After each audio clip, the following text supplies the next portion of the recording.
Bonjour à tous, aujourd'hui nous allons voir comment réaliser une vis M10 en programmation pied-machine en tournage. Pour ce faire, on prend le plan d'une vis M10 avec les caractéristiques suivantes. Le diamètre de la tête est de 16 mm, l'épaisseur de la tête est de 10 mm, c'est une vis M10 par 40, donc la longueur totale de la vis est de 40 mm, la longueur filetée d'à peu près 25 mm et la longueur sous la tête de 30. Donc pour ce faire, il va falloir commencer par faire des points de programmation du profil. Donc les points de programmation, en fait, il y en a un point d'approche, un point au centre du repère de programmation, et ainsi de suite à chaque changement de direction. Donc ensuite on a le point 3 qui est juste avant le chanfrein, le point 4 après le chanfrein, le point 5 après l'épaulement, le point 6 après le dessus de l'épaulement, le point 7 le chariotage de la tête et le point 8 le point de dégagement. Donc vous pouvez voir les coordonnées des points.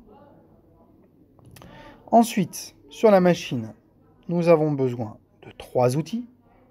Un outil d'ébauche qu'on va mettre en T1, un outil à fileter que l'on va mettre en T5 et un outil à tronçonner qu'on va mettre en T7. L'outil à fileter est à l'envers. Il est sur un VDI B3 qui nous permet de monter des outils à l'envers et qui reste au centre, bien réglé à hauteur de pointe. Ensuite, nous allons créer nos deux programmes. On va commencer par créer le programme du programme principal, c'est-à-dire on va l'appeler vis M10. Donc on ne met rien comme extension. Par défaut, il va se mettre en MPF, main programme principal, en vert. Ensuite, nous allons créer le programme, le sous-programme de points décrivant le contour de la vis, que nous allons appeler CM10, contour M10. Et ce programme, il faut mettre .spf, parce que sinon, ça ne va pas marcher. Ensuite, il apparaîtra en bleu dans le gestionnaire des programmes.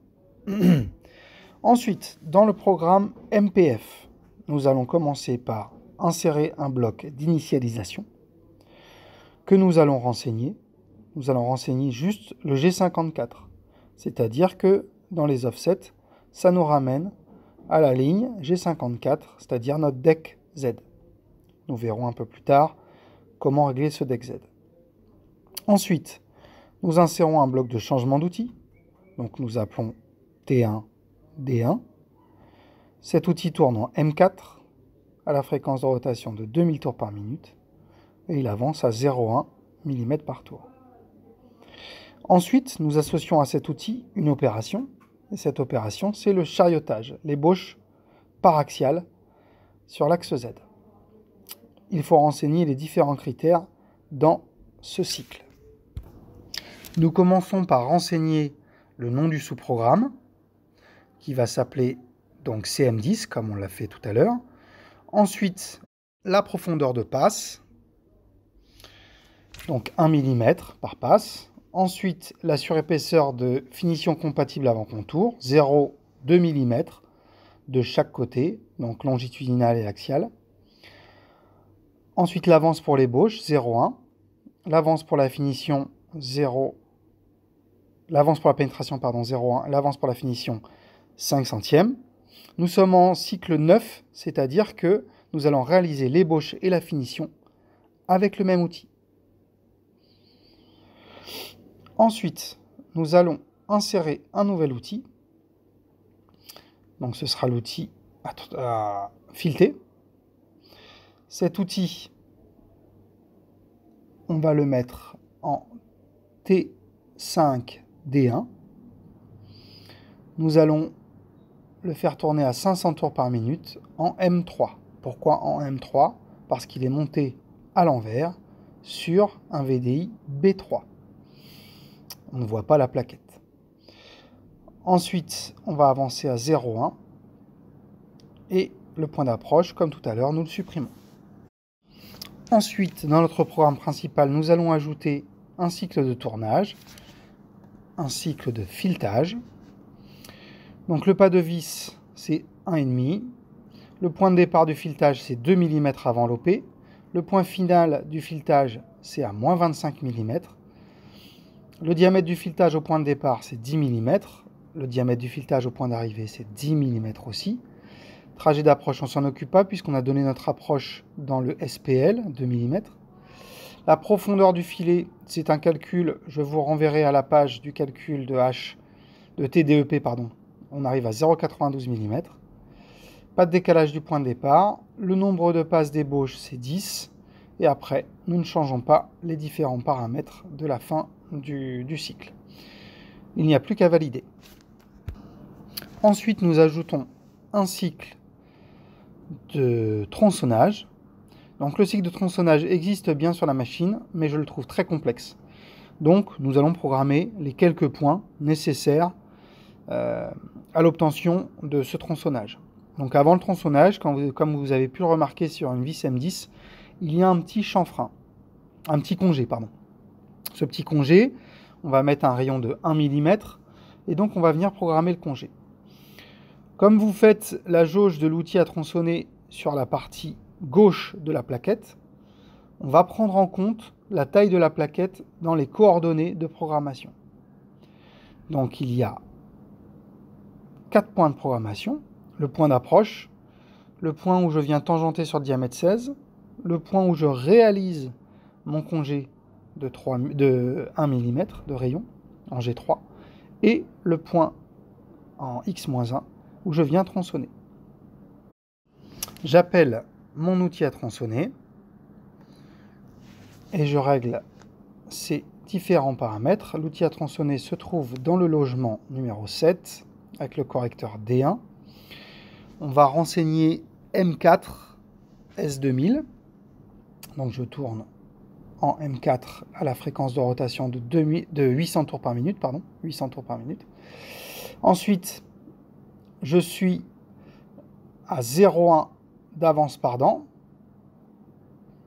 Et donc mon point d'approche, comme on l'a vu tout à l'heure, je suis en G0 X21, 22 pour dépasser un petit peu mon diamètre de 20. C'est mon brut, il a un diamètre 20. Donc je dépasse un peu le diamètre pour être sûr de ne pas rentrer dedans. Et en Z-42. En fait, ce serait réellement en Z-39, mais comme on tient compte de la plaquette, on rajoute 3 mm, Z-42. Ensuite, on va sur le diamètre 16. On réalise notre congé en allant au diamètre 14 en Z-43 avec CR égale 1. Surtout bien en G3. Ensuite, je vais en G1 à X-1. Ma pièce est alors tronçonnée. Je n'ai plus qu'à rajouter mon retour aux origines à mon point de changement d'outil, G75X0Z0, puis le code M2 de fin de programme. J'ai fini la programmation de ma pièce. Je peux passer au remplissage du programme cm10.spf. Donc je tape les différents caractères qui constituent mon programme, mes différents points, et ensuite je pourrai simuler.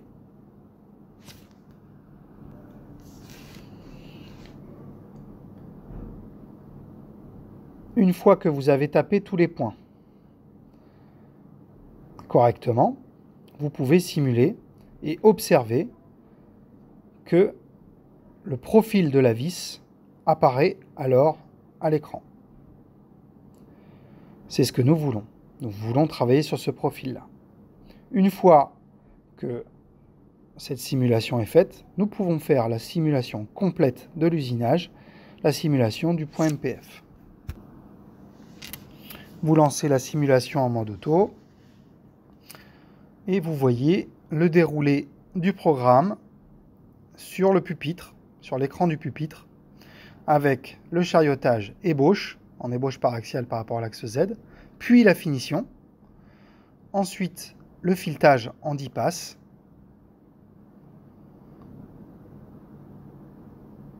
Et pour finir, le tronçonnage avec le petit congé derrière. Il nous reste alors à régler notre deck Z. Nous savons que nous usinons jusqu'à Z-45. Donc nous allons prendre, lors du réglage du deck Z, 10 mm de marge et mettre un deck Z de 55 mm. Ensuite, il faudra bien régler la longueur de sortie pour que cette longueur de sortie soit 1 mm plus grande que mon deck Z. Voilà, normalement vous êtes prêt à usiner. Bon courage!